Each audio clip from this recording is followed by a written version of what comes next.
Also, the fear mongering on finasteride, I know we all know that it's unjustified, but if you look like I remember pointing this out in my Italian YouTube channel.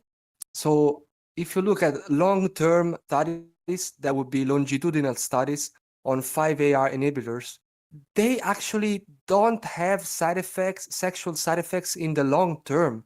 And also the studies that are shorter, they sometimes they show how the same people who had side effects with continued use, when they keep using the drug, those side effects they resolve on their own. They just go Mm. away.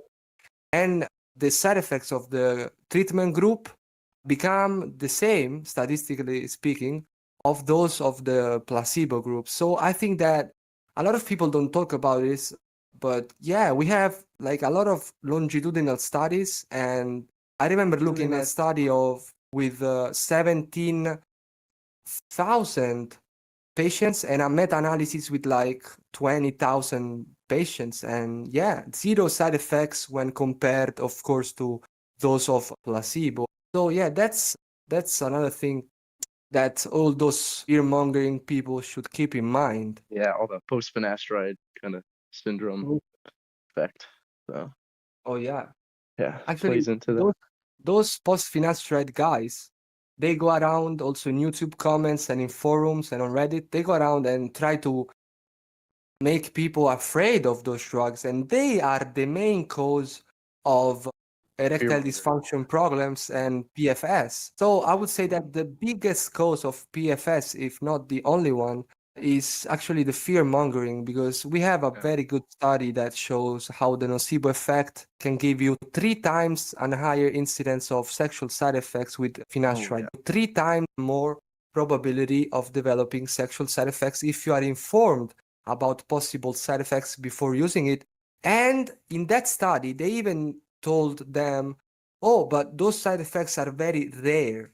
So imagine what would happen if you look at some horror stories of like people, they say, oh, finasteride turned me into a woman. Oh, now I'm gay. Oh, I have My anus is irreversible. numb. The anus is numb thing. Yeah, I remember that. Yeah, it's just it's the condition of social media, right? We're at this point where the anecdotes are being elevated to these high quality meta analyses with studies that have gone on for decades, right? It's kind of weird just seeing that, being the case. And again, just to go back to earlier in the podcast, if Merck had a proper survey that just approached the subjects neutrally saying, hey, how is your libido? Is it high? Is it low? Or is it about the same while you're on treatment, or, comparing it before and after? If you gave subjects the opportunity to state, actually, my libido has been very high, I'm certain that you would have people today on forums everywhere saying, guys, help. I've had a boner for the last 5 weeks because of an asteroid, right? Like you'd have shit like that.